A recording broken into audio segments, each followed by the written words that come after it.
All right, time to do a garden checkup. Yep, it's my buddy Eric's house. We have a video. I'll link the original video, this video. Anyway, when you're a buddy of Gary's,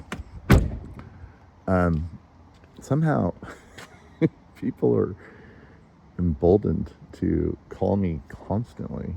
People from high school, like 40 years ago, I hadn't even seen. I'm 56 years old, that's right, 40 years ago. Just because I drank a bunch of beers with them in high school. They're like, oh man, Gary can answer all my plague questions. I don't know, it's kind of like being a doctor. You know, you have a friend that's a doctor and you're always like asking your doctor friend about your sore knee and stuff like that. I have a doctor friend. He gets really tired of it. Anyway, so, but then if they hire me, oh my goodness, that's when they really constantly call me, Gary, my palm tree, you have to come see my palm tree. Come see my palm tree. Eric, there's nothing wrong with that tree. Let's go look at it. Look what he did. Beautiful salvias. I didn't do the little flowering plants. Nafafia. This is the red hot poker plant, even though it's only yellow hot poker right now.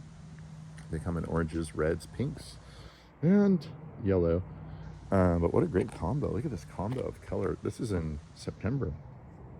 Looks like spring here. Blue on yellow. Actually got some.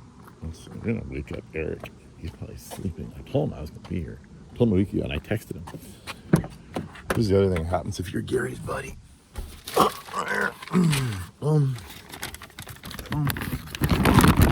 you see it?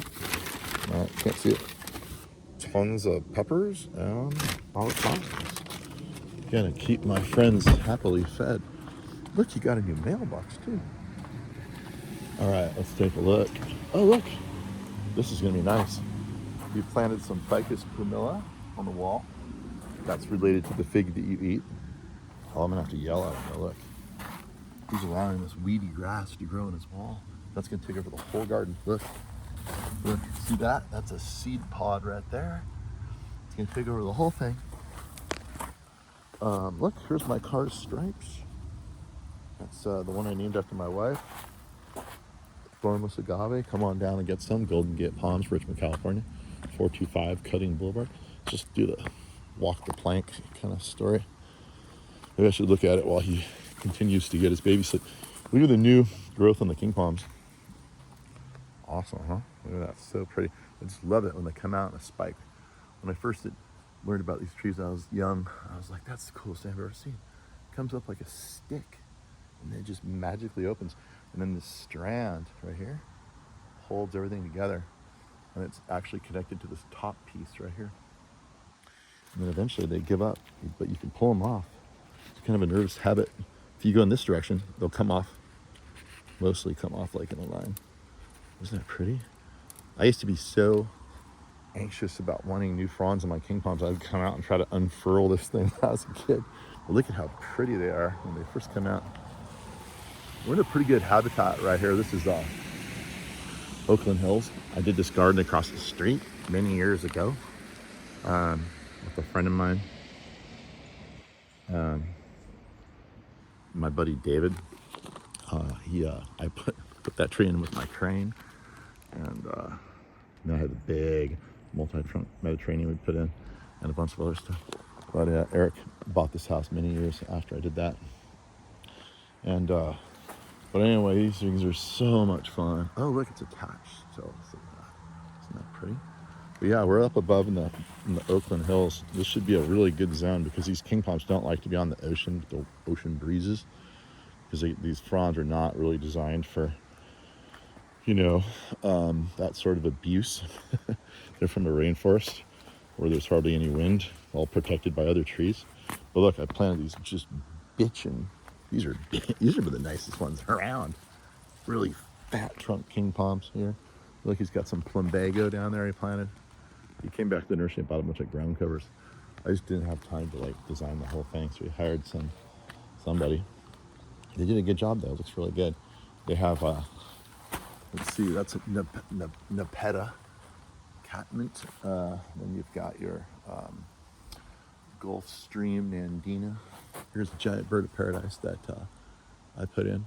And here's the tree he was worried about. But Gary, look, it's got a whole new frond right there. It's got another one coming out. Everything's good. Everything's cool, Eric. Don't worry. Stop worrying. At least you got some free avocados and some peppers. Yeah, so this tree, I told him, Indian summer in the Bay Area doesn't really hit until September, October, November. That's when the heat comes. This tree needs heat and water to grow. You can see it's pushing. I mean, it had some funky foliage to begin with. Whatever, no big deal. That's always the case when you grow some plants in the nursery. They're never going to look as good as, as they do after they've been grown up in place. Like these king palms, you can see, look at how beat the foliage was on the bottom. Same thing. See this? All beat up. Once these trees really root in and spread the roots all around, what's going to happen is they're just going to be able to pull up way more nutrients, way more water and everything else than they ever could in the nursery. And as such, they really can push harder. There we go. They're all pushing. Even the giant bird of paradise, look, same thing. Foliage is all beat up from nursery and transport and everything else. See here? It's all thrashed. And then the new foliage, Oh, that's way too much zoom. Sorry. Look at old foliage, all thrashed. Thrasher. You know Thrasher magazine? I'm friends with that guy, Ed Riggins. I planted trees for him too in San Francisco. He's a super cool guy. Anyway, but here, yeah, foliage is thrashed, and the older foliage, look, it's like, look at the lineup. This one right here, latest one to come out, all old and thrashed, right? Well, then look at the new ones coming out because it hasn't moved down the freeway or been tortured in a box growing in a nursery. So, yeah. So it's going to happen with all these plants. It doesn't happen overnight. This one's certainly going to be fine. Look at that beautiful new foliage. So this is a hybrid, a special hybrid type of queen palm that looks a lot like a foxtail palm. It's hybridized between Sagres romanzophianum, the regular queen palm, and the, what's the other one? Sagres, it's really silvery and beautiful. That's where it gets this interesting foxtail look to it. I'll think of it later after the video's over. But yeah, it's got a real beautiful frond to it. It's gonna look great. We just have to be patient, Eric, patient. It's pushing, here's a new seed pod coming up. You should just cut this off, Eric. Once it starts coming out, cut the whole thing off. That way, it will, it'll be happier because all the energy will go toward growth instead of flowering. Look, someone pulled a weed and then just left it here with the seeds. Those are all going to fall off and just sprout and just colonize this whole entire garden. You'll be sorry. Here's a dwarf jacaranda. This is a wonderful plant. We can get these. Here's a leftover flower right there. You can tell it flowered like crazy. Eric sent me photos. He was so excited. You can see all these little terminal pieces here. Those were all flowers. It gets a really dense growth, and it's really just like a big bush, not like a tree. So look at that beautiful ferny new foliage. It gets very dense. The flowers are a more intense purple. The foliage is a darker shade of green. The new foliage is a light green, and then it goes to a dark green. But the darker green is really striking, and because it's so much more compact, it looks even more like a fern than the parent regular jacaranda. What else? Looks like he's got some nice gravel in here. The only problem with this gravel is it's round, so it moves around a lot. Every time you take a step, it kind of moves downhill a little bit. Sorry, Eric. Have to rake it around a little. This looks like a Meyer lemon to me, right there. And then it's like an orange right here. But yeah, things are looking good. So I'm gonna knock on the door. It's not quite 8 o'clock yet, but I told him I was coming. Or should I just leave and send him the video? Did he answer my text? Let me see. See what he said. Should I answer him? Should I knock on the door? I'll just leave him here.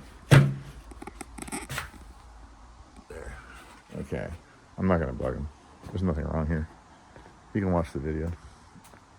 And I'll be seeing Eric on a surf trip in another, I guess another 3 weeks, 2 weeks, something like that. Anyway, there is Eric's garden. Looking super sweet, super beautiful, super tropical. Here's the pollen that Eric was worried about. It's gonna start taking off, Eric. Don't worry. Stop worrying. Yeah. Come back like this time next year, then we'll have like 4 beautiful fronds on it. You want to leave these fronds on, even if they're just a little bit of green on them. All the green makes photosynthesis for energy to feed the plant for, guess what? That's right. Boom. Future growth. So put up with those older fronds.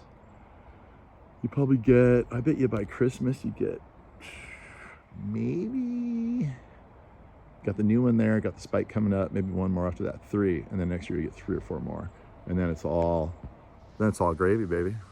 Hey.